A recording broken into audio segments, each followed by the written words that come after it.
Son visage symbolise la lutte contre la peine de mort et l'erreur judiciaire. Damien Echols a passé 18 ans dans le couloir de la mort aux États-Unis. Il est mon invité. Bonjour Damien Echols. Vous faites partie de cette affaire qu'on a appelée le West Memphis Tree aux États-Unis, lorsque on a découvert donc que la vie était possible après la mort. 18 ans à attendre d'être exécuté pour l'assassinat de 3 garçons de 8 ans, West Memphis, à Arkansas, aux États-Unis, retrouvés assassinés. Un assassinat qui avait provoqué une immense émotion. On avait retrouvé ces enfants mutilés, avec le sexe coupé, accusés de rituels sataniques. 3 garçons des quartiers pauvres sont alors emprisonnés. Ils vont mener un combat après un procès bâclé. Ils seront emprisonnés. 2 d'entre eux condamnés à la perpétuité. Damien Echols, lui, sera condamné à mort. Il va passer 18 ans dans le couloir de la mort. Une campagne menée par Johnny Depp, campagne internationale pour sa libération, aboutira finalement à ce que Damien Echols aujourd'hui retrouve la liberté. On est ravis de vous accueillir sur le plateau de TV5 Monde pour ce livre témoignage, La vie après la mort, Damien Echols. Comment on vit pendant 18 ans en attendant d'être exécuté?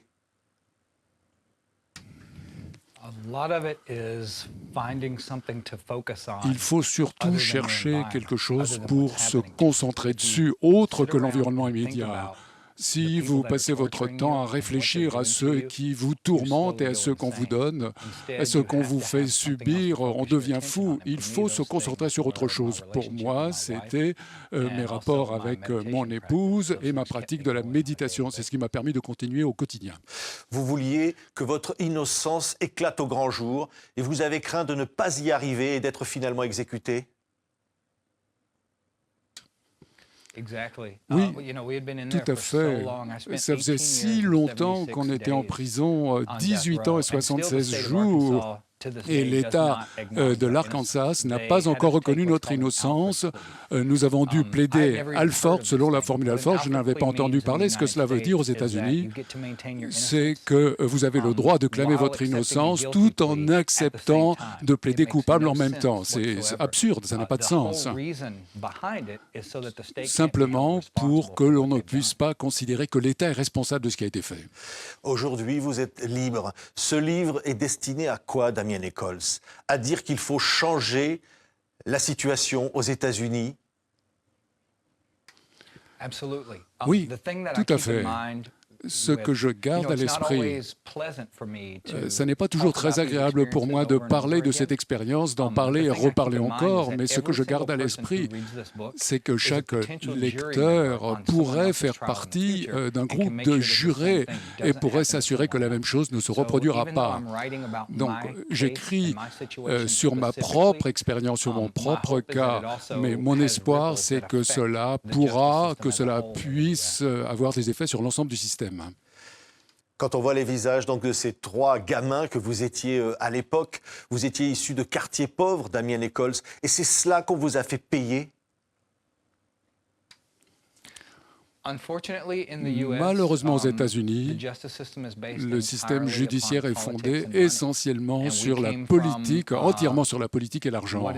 Nous venions vraiment des couches les plus basses de la société blanche, des gens qui n'ont pas d'argent, qui n'ont pas d'influence politique. Donc, c'était des cibles idéales pour les autorités qui se sont dit, bon, ils ne pourront pas nous combattre, donc ils nous ont accusés, ils pourraient m'exécuter.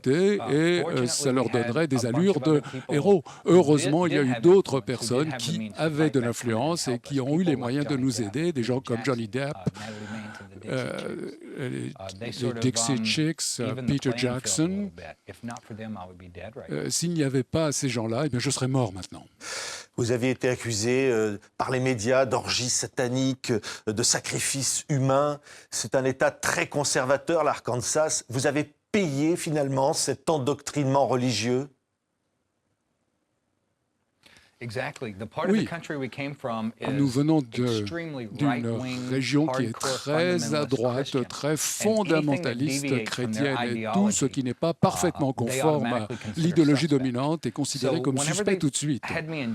Donc, avant même d'être jugé, quand j'étais en préventive, tous les jours, on parlait d'orgie satanique, de sacrifice humain. Il n'y avait aucune preuve, aucun élément de preuve. C'était c'était des articles pour susciter des réactions. Les gens étaient tellement en colère à cause de tout cela que quand le procès a commencé, le jury était considéré comme une formalité pour m'exécuter. Ils avaient décidé que nous étions coupables avant même que le procès commence. Quand on voit aussi le visage de ces 3 enfants, vous y pensez aujourd'hui beaucoup à ces 3 gosses retrouvés morts, dont finalement le coupable n'a jamais été arrêté aujourd'hui? Effectivement, il n'a pas été arrêté. Je pense que cela 20 ans que je vois ces photos dans mon esprit tous les jours, donc ça fait partie de votre vie. L'une des raisons pour lesquelles je suis en vie, ce n'est pas simplement en raison des nouvelles preuves, c'est parce que l'État d'Arkansas s'est rendu compte que quelqu'un faisait attention, que ça avait attiré attention, et nous aimerions que des personnes, nous aurions aimé que les autorités qui sont responsables prennent la responsabilité. Mais si nous ne continuons pas à parler de l'affaire, ça ne se passera pas. Il faut simplement dire que le coupable est toujours en liberté, les autorités ne font rien. Et vous connaissez ce coupable aujourd'hui? Nous avons des soupçons très forts. Quand ils ont fait les tests ADN, dans notre cas, ils ont trouvé que non seulement l'ADN trouvé ne correspondait pas au mien et à celui des 2 autres personnes, mais également mais que ça correspondait à un beau-père et à une autre personne qui donne l'alibi. Et il y a eu également des témoignages. Ils ont vu des gens 1 heure avant le meurtre. Mais dans l'État d'Arkansas, seul le juge peut dire que cette personne est coupable. Moi, juridiquement parlant, je ne peux pas le dire, en dépit de toutes les preuves. Ce témoignage d'Damien Nichols, c'est pour dire qu'aujourd'hui, il y a quelque chose de pourri dans la justice américaine, alors que la peine de mort est encore appliquée dans l'Arkansas.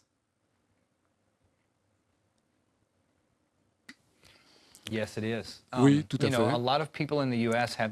Beaucoup d'Américains considèrent que à partir, vous savez, on parle de juges, de procureurs, de gens qui ont ces positions dans la vie parce que ce sont des personnes morales qui protègent la société. En fait, ce sont des politiciens qui sont élus à ces postes.